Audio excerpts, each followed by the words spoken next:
achieved. I normally reserve this portion of the show for talking about MMA events, but I have to address the fact that I broke out of my slump in a big way. UFC Fight Night 86, I went 11-2, which is pretty...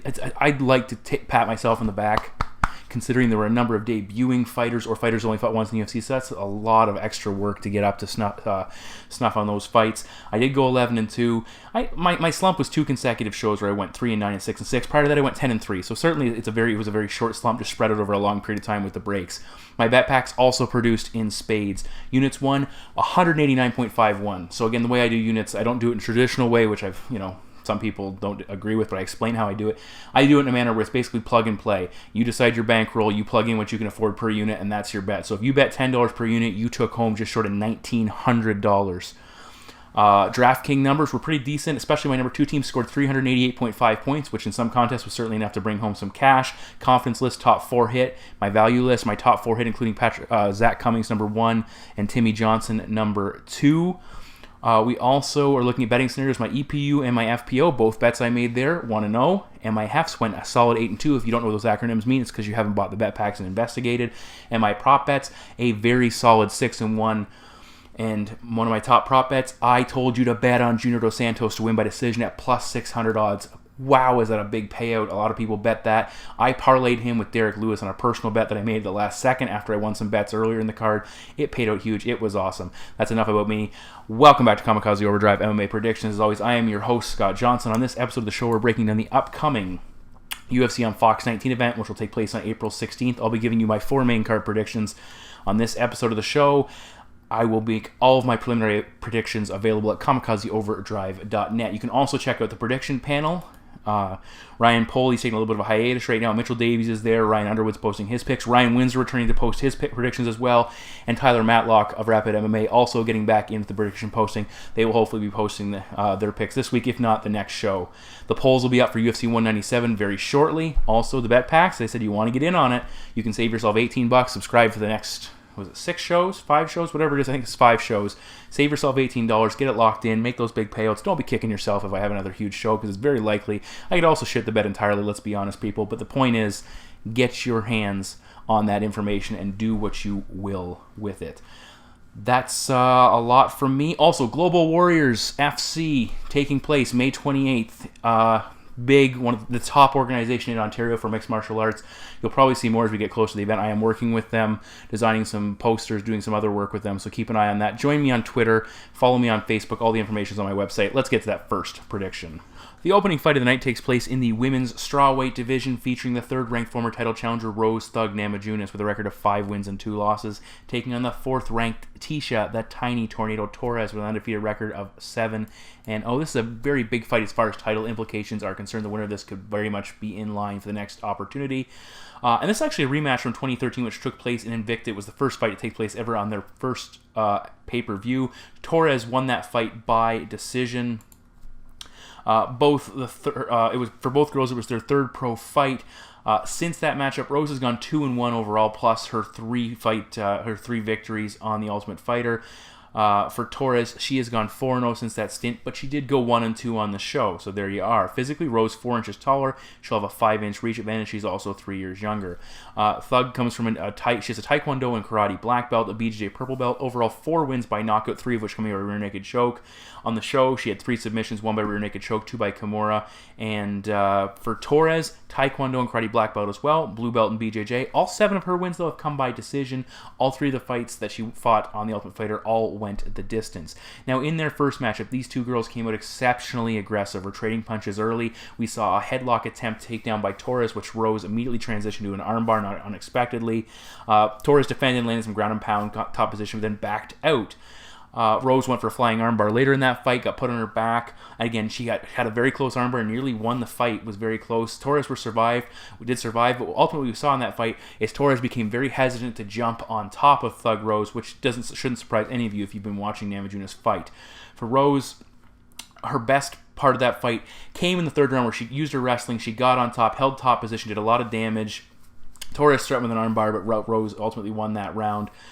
For Torres, she threw a lot of kicks in that fight, some nice side kicks, showed her Taekwondo background. She did have success when she was able to get in close and land those short, quick punches. But, Rose was having success on the feet as well, cracking her with longer punches, was landing a nice right, landing some the more impactful strikes as far as I could see, had some nice counters mixed in there as well. I felt Tecia had a little more bounce in her step in the third round, but not much. Ultimately, Tecia got the nod in a very close fight. Now, looking at their numbers in the UFC, Torres works at a very high rate, averaging 4.56 strikes landed per minute compared to just 2.07 given up. So that's a very good striking exchange rate. Now, for Rose Namajunas, 2.68 strikes landed per minute, so not overwhelming, but still decent. Nicely, she limits her opponents to 1.75, so well under 2. She does a nice job there, but certainly the advantage as far as volume is concerned goes to Torres if she can remain in a position to use those striking numbers. For Rose, in order to deal with that, she needs to use her kicks and her reach to keep Torres on the outside, counter her as she comes forward. For Torres, she needs to use her kicks in a similar fashion to help reach Rose, get on the inside, close that gap. But at the same time, Tecia's kicks could lead for an opportunity to Rose to grab her, tie up, and take her to the mat. Now, talking about takedowns, Rose, 4.09 takedowns per fight at a 71% completion rate. That's very impressive. She landed 8 against Paige Van Zandt in her dominant victory, upset victory that I predicted.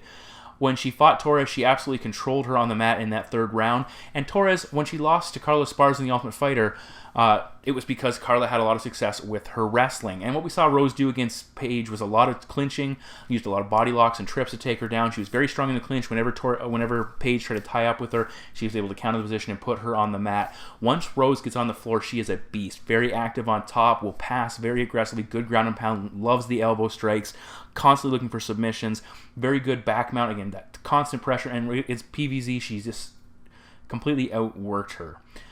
One thing, we go back to that first fight. In the first fight, Rose was jumping for submissions and really giving up position to try and get a sub that wasn't happening. That was giving Torres dominant positions, or at least superior positions, that really shouldn't have to work for it. She didn't do a lot on the map, but those certainly helped her out in a close fight.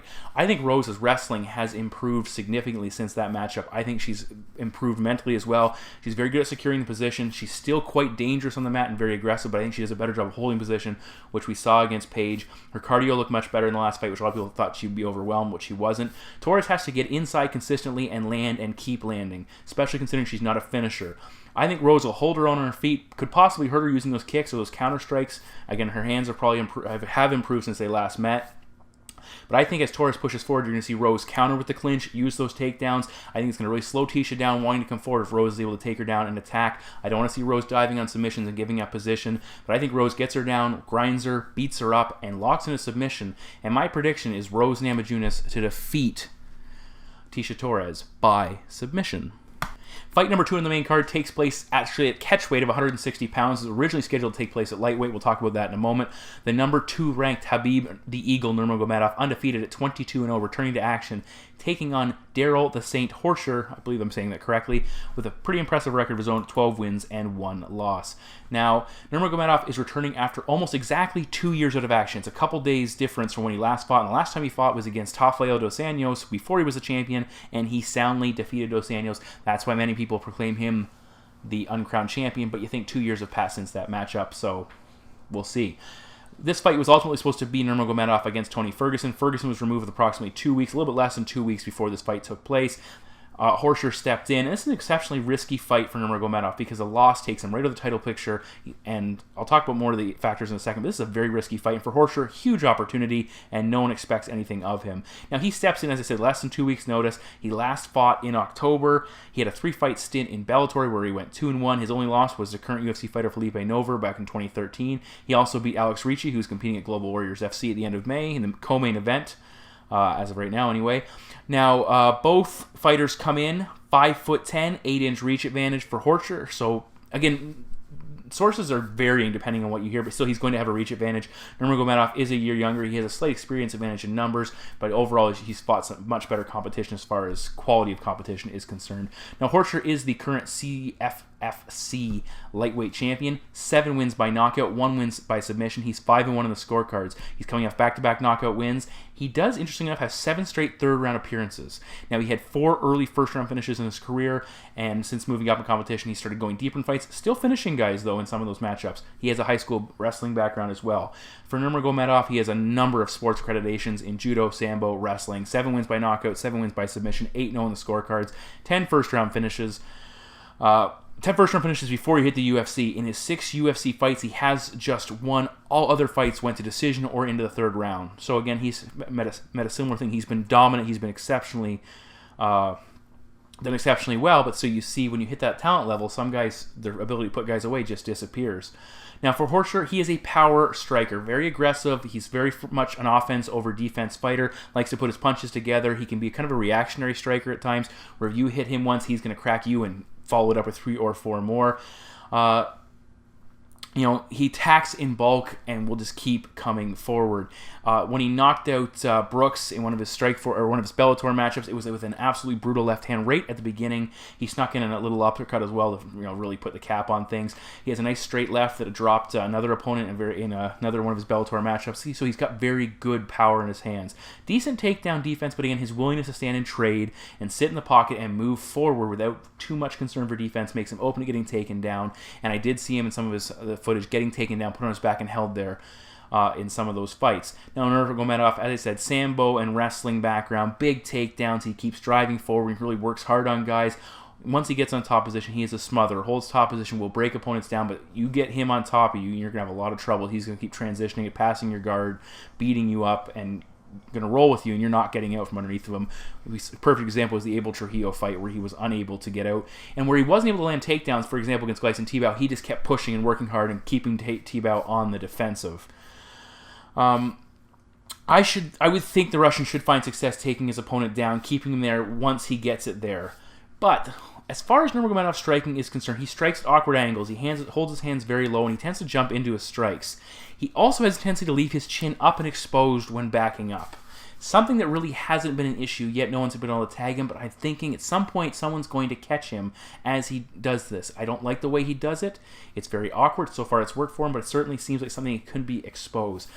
Horcher has the type of power that can take advantage of this, could catch him and put him down if he can land flushly. Nurmagomedov, this is a big to get. He needed to take this fight to get back into action, kept himself in the card. This is a tougher fight than most people realize. Horcher, he very easily could sprawl and brawl his way to victory or catch Nurmagomedov in an initial exchange. There's the ring rust, there's the injuries, there's the fact that he's overconfidence and looking past his opponent. Horcher has nothing to lose. He's going to be very confident coming into this matchup. He's going to be very loose. Nurmagomedov, I think his wrestling will still carry the day. And don't sleep on his opponent, but my prediction is Khabib Nurmagomedov to defeat Darrell Horcher by decision.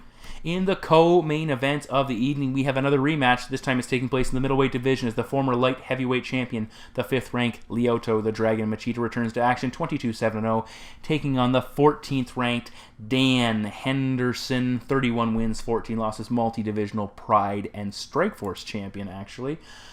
Now, I said this is also a rematch going back to 2013 as well, where they fought at UFC 157. That fight took place at 205 pounds and ended with a split decision victory for the Dragon.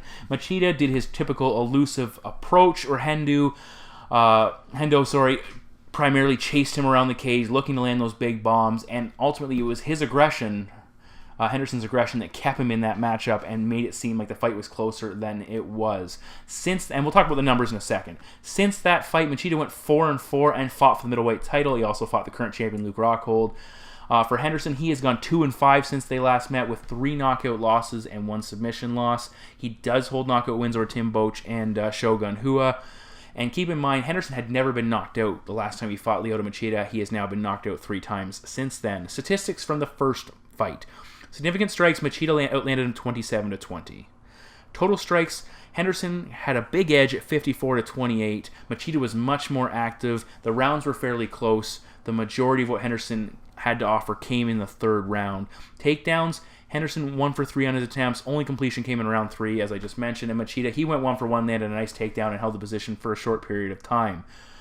When you're looking at Henderson in that fight, he struggled to move into range. He would throw a lot of strikes and try and close that gap. A lot of ineffectual low kicks meant to set up his hands that weren't doing much, and Machida was able to see them coming and really avoid them. One thing Henderson likes to do, he likes to throw that right hand in succession, throw a big one, and then try and catch you 2, 3, 4 shots in a row with the same strike.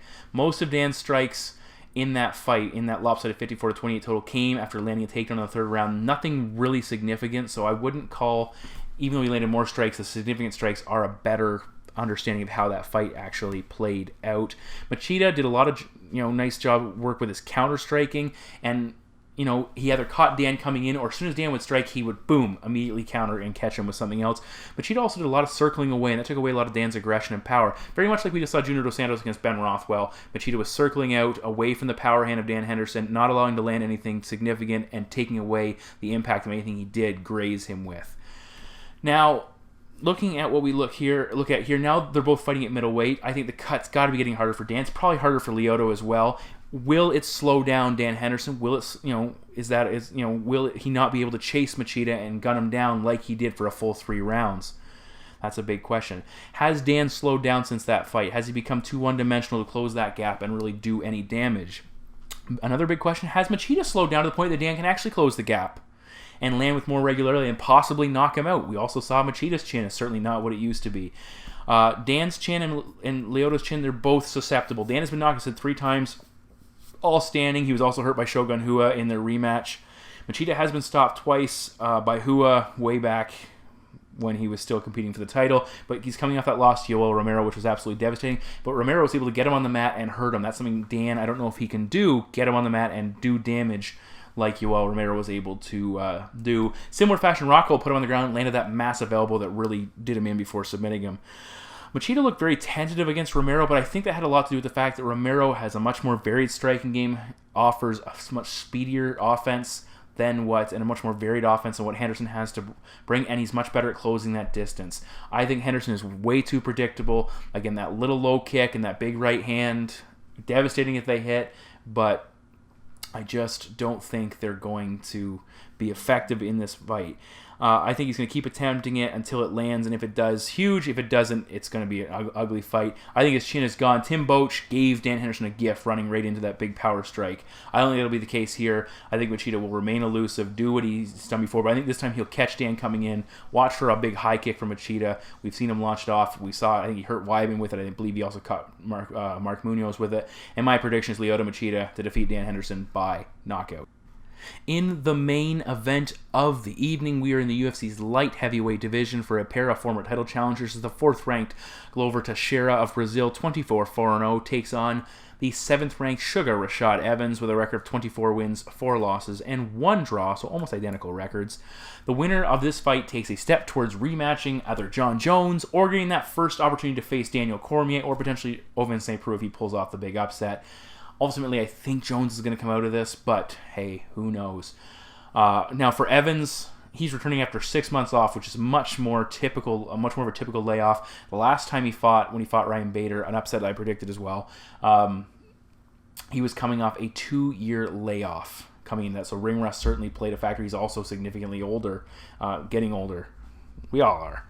For Teixeira, he had a kind of a title fight letdown after he fought Jones and lost, and he lost a pretty one-sided, ugly fight to Phil Davis. He has won 2 since, and he appears to have righted the ship and got back to what makes him effective. Physically, Glover 2 inches taller. He'll have a 1-inch reach advantage. They are the same age. Now, Sugar, 8 wins by knockout. He has 1 win by submission. He has 10-3 on the scorecards. If you look at his recent knockout numbers, he stopped Chael Sonnen and Tito Ortiz as the 2 most recent knockouts on his record. He lost decisions, though, to Ryan Bader, Little Nog, Jon Jones, and a split decision against the aforementioned Dan Henderson. So you see he's having trouble scoring points against active fighters. Even against Dan Henderson, he really had a lot of issues.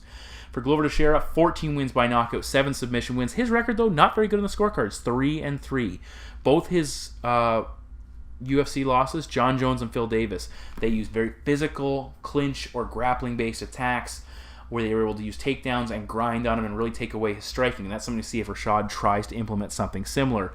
When Glover fought Jon Jones, Jones landed 3 takedowns and fought him a lot in the clinch. Phil Davis landed 9 takedowns and really did a number on him there, even though Teixeira worked very hard to keep vertical and had success early on. Against Patrick Cummings was able to put him on his back 4 times before Glover was able to get up and do damage. Evans has used takedown heavy game plans in the past, just not very recently. He's only landed 2 takedowns in his last 5 fights. You got to go back to wins over like Rampage Jackson, Thiago Silva to see him really use a wrestling-oriented offense. For Glover, he actually has some pretty decent offensive wrestling and submission grappling. Has a very strong top position striking offense. Really broke down OSP once he got on top. Get that mount, drop that ground and pound. Does a nice job of moving into side control or even half guard during a takedown, which kind of progresses him to a point where opponents aren't ready to deal with it. Eventually, he was able to break down OSP and set up that rear naked choke, which is well done. Evans, offensively, we're shifting to the striking territory now. Evans doesn't have a high output offense. 2.11 strikes landed per minute. Those are not big numbers, especially for a guy who is not known for having knockout power. 2.25 strikes absorbed, so now that people are hitting him more, especially coming off the Ryan Bader fight and the John Jones fight, people are hitting him more often than he's actually doing damage. Now for Glover Teixeira, he gives up a lot, but he also hits you a lot, and he's got the big power to make a difference. 4.42 strikes landed per minute compared to 3.59. And these are two fighters who have a big sample size, so we really have a good idea of what they bring to the game. Like, we're not going to see Rashad Evans come out and do a Nick Diaz constantly, or Nate Diaz even, constantly throwing pitter-patter strikes. He has his style, and he's probably going to show us something similar. Evans tends to paw a lot with the left hand. He throws jabs, a lot of jabs with it, use feints, but he doesn't let his hands go, and he stands at range, and he looks for openings, and he just does not attack. He tries to use distance, but he doesn't have that reach to make it work, and his speed is not where it used to be, so it's certainly making it more difficult. When his best offense against Ryan Bader, when he had him backed up against the cage, was able to close that distance and unload, but he didn't do it enough. For Teixeira, he is a much more aggressive striker, throws good combinations, works in close very effectively. He's a good pocket puncher. He will kick, but it's not a big part of his offense. And I really like, he obviously has big-time power, and that's a big part of it. He strings his punches together and catches guys. Now, both guys have a bit of questionable chins. We saw Teixeira get rocked by both Ryan Bader and Fabio Maldonado. Evans knocked out by Lyoto Machida. Rampage actually caught him as well. John Jones stumbled him a couple of times. So certainly, either one of these guys, I would think Glover has the better power, but if Rashad can catch him flush, anything can happen. For Evans, though, he needs to up the tempo. He really struggled to engage Jones. He was backed off by the reach and power. He was not able to get in and change his fight approach and look for takedowns. And that's something, if Glover backs him off, he's got to make adjustments. Evans lacks the volume. That's why Henderson kept it close, and that's why Nogueira was able to beat him. He doesn't wear damage wells either. You can definitely see when he starts getting beaten up, he's a different fighter. For Glover, he lands with power, and he lands more frequently. He might even get the odd takedown in this matchup as the fight progresses. I think Glover, he could very easily knock him out. Rashad's a pretty crafty fighter, and he maintains his defense fairly strong. I think Glover's going to outpoint him. I said he could knock him out, but I think Glover's going to have the bigger moments. They're going to happen more frequently. It is a 5-round fight, but my prediction is Glover Teixeira to defeat Rashad Evans. I'd like to say by knockout, but I'll take Teixeira by decision. So those are my 4 main card predictions for the upcoming UFC on Fox 19 event. Please check out all of the preliminary picks at kamikazeoverdrive.net. The prediction panel is also posting their predictions. Consider buying the bet packs. We've got 3 events in a row after kind of a big-time hiatus. So, 2 now that we just had UFC Fight Night 86. As always, thank you for tuning in. Make sure you follow me on Twitter. Sign up on Facebook. I'm always posting stuff with Kamikaze Overdrive on Facebook as much as possible. Throwing fight announcements I see posted out there, so you can always get a chance to see that stuff there. And you can send me messages. I'm always conversing with people on there as well. Other than that, thanks for tuning in as always, guys, and I'll see you back here after the bell. Take care.